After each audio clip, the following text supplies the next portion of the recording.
pointing guns at each other any chance they get. The fight clock is brought to you by Modelo.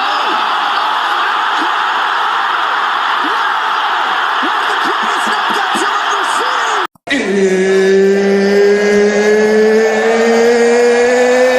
It's time for you to sit back, relax, and listen to a complete and fucking utter armchair expert give his completely and utterly useless opinions on the one hell of an amazing sport that is MMA. G'day, guys. So, what a big month this has been for MMA, for boxing, for all sorts of activities, or combat sports activities. But I would be remiss if I did not recap UFC 325. 325. Whenever that comes up. Volkanovski and Lopes 2, which just went down last month in Sydney from the Kudo Spank Arena. Whenever this decides to load, which would be good. Load! Oh, for goodness sake. Well, just wait with me while this... Yeah, there we go. Now we're getting it. Finally. I mean, to be honest, it's not really much worth mentioning anyway. The bulk of this podcast will be in the back end. Oh God, the website's literally up. It's just buffering. I know what was on the card anyway. So let's just deal with that. Why is it not showing up on Google? Oh, anyway, it doesn't matter. So we had Dan Hooker fighting. I forget who he fought now. I'll put it in the podcast description so you guys can know. But yeah, Dan Hooker lost again. But as I said on socials, Volk might not have got his moment in Perth, but he got it in Sydney. He won again against Diego Lopes. Won the featherweight title, did not retire like I thought he would. But yeah, he got his moment. So that's pretty good if you ask me. And he goes on to fight probably Movsar or someone else. Again, well, yeah, defends his belt against them. So let's discuss UFC 326 before I get on to the other things I want to talk about. And there is indeed a few things to talk about. This internet, though, is going to be the death of me. Oh, my God. Okay, so for once it comes up on Google this time. So let's just look at that instead of trying to go to the UFC website. Because for whatever reason, this internet is slow. But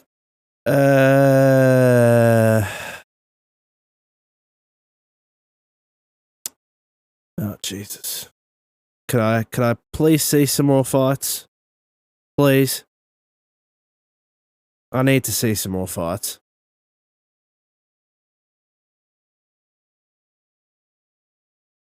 Well, anyway, there's only really one fight worth talking about. UFC 326 from the T-Mobile Arena in, I'd be remiss if I didn't do this, Las Vegas, Nevada, with the main event for the BMF title, Max Holloway versus Charles Oliveira 2. Now, how do I see this going? Basically, if it's kept on the feet, Max probably wins. But if it isn't, Max probably doesn't win. Forgot my phone's charging, so there's not much I can do about this internet, unfortunately. The internet's decided to not be cooperative for whatever reason. Got internet access. It's still just buffering, still just doing its own thing. But that's pretty much all that's worth talking about, to be honest, on UFC 326. If it does come up later, then I might go into any other fights that are worth talking about. But let's get into the other topics of discussion that I wanted to speak about. Now, let's go in chronological order. I think that might be easier. First and foremost, about a week ago or something like that, Conor Benn, who is famously or was famously known to be a Matchroom boxing, under contract to them, signed a rumored $15 million one-fight deal with Zuffa Boxing. Now, do I think Conor's a see you next Tuesday for this? Yeah, I do, because Eddie really went into bat for Eddie Hearn. This is really went into bat for him. With the whole drug situation, lent him money apparently, put himself out to be slaughtered by Simon Jordan and other media outlets, only for Conor to turn around and not even offer him the courtesy of a call to say, hey, they offered me so much money that I couldn't turn them down. And, it's a one-fight deal. Maybe we can do business again in the future. But thank you for everything. That's what I would have done. Or I probably would have even offered to go see him and just thank him for everything if that was the case. But Conor didn't do that, apparently. In fact, he blatantly, apparently, when asked to have a call, apparently said no. So, that I think was a see you next Tuesday move. But in the end of the day, I guess it's business. It was money that they came in, swooped Conor out, and it's it's gonna get like WWE, WCW. It's about to get interesting, and I'll explain another reason why in a minute. If I were Eddie, if I were Frank Warren, if I were Al Heyman, whoever, Bob Arum, the old school boxing promoters, I would be on your shit and getting your fighters under contract, because Zuffa and Turkey Elishake, Dana White and Nick Khan are coming, and they're coming to take they're coming to take over. Being no bones about it, being no doubt, they are coming to take over. They're not coming to take part. Like the famous Conor McGregor quote, they're not coming to take part, they're coming to take over. So to them, get every single one of your fighters under contract that you can, that aren't already. But of course, it does not end there, ladies and gentlemen, because a few days ago, it was announced that Eddie Hearn had struck back. And it's funny, I literally picked this. I literally called this when it came out that Ben had signed with Matchroom. I said, wouldn't it be funny if Eddie Hearn signed Tom Aspinall after that?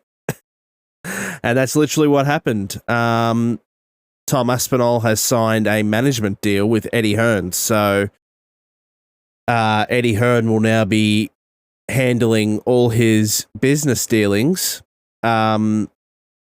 inside and outside of the octagons. So Hunter Campbell is now going to have to deal with Eddie Hearn when it comes to fight negotiations with Tom Aspinall. Now, do I think this is about boxing? No, I don't, because obviously Tom's got 2 fights left. Or not in the short term, at least. I don't think it's about boxing in the short term, because Tom's obviously still under contract and whatnot. But long term, I think it absolutely is, because with all the disrespect and everything that's been coming Tom Aspinall's way, I think he's beyond the point of caring.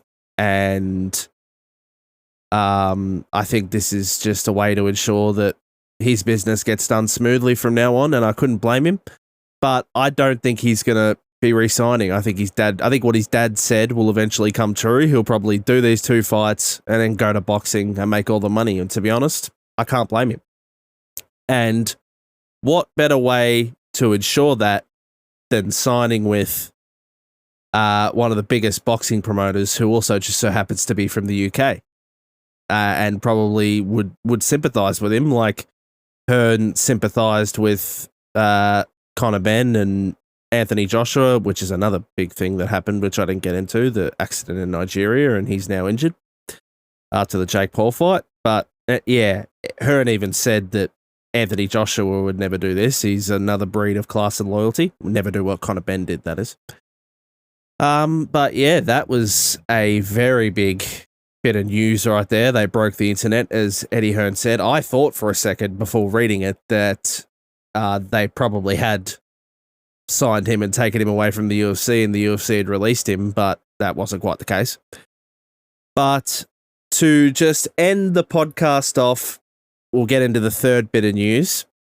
Just came out not long after the Tom Aspinall signing that Francis Ngannou has parted ways with the PFL. Now, we've talked about Francis on the podcast before. If you go back to the earlier episodes, you'll find that I have talked about Francis a whole lot. Do I blame him for knowing his worth and not being afraid to stand up to the UFC brass and getting out of his deal, etc.? No, I don't. I think all fighters should know what they're worth, frankly, and I don't think, as much as I love the UFC, I don't think enough of them do, because they're too scared to go against the biggest game in town, much like a lot of the WWE performers were at one point. But I think all fighters should know their worth, and Francis knew his and wasn't afraid to get it, and he got the bag, and good on him. Do I blame him for how he went about it with the PFL? A little bit. He ultimately ended up having one fight with them, and then I guess, whatever ended up happening, they didn't have anything for him or whatever. He had one fight, and then got paid a lot of money for it, and now is out. So who knows what the future is with Francis, but I don't blame him for getting the money. And in the end of the day, I think PFL did a deal that they probably didn't have the infrastructure to service or the exposure to make their money back on. So they did a deal they really shouldn't have done in the end of the day.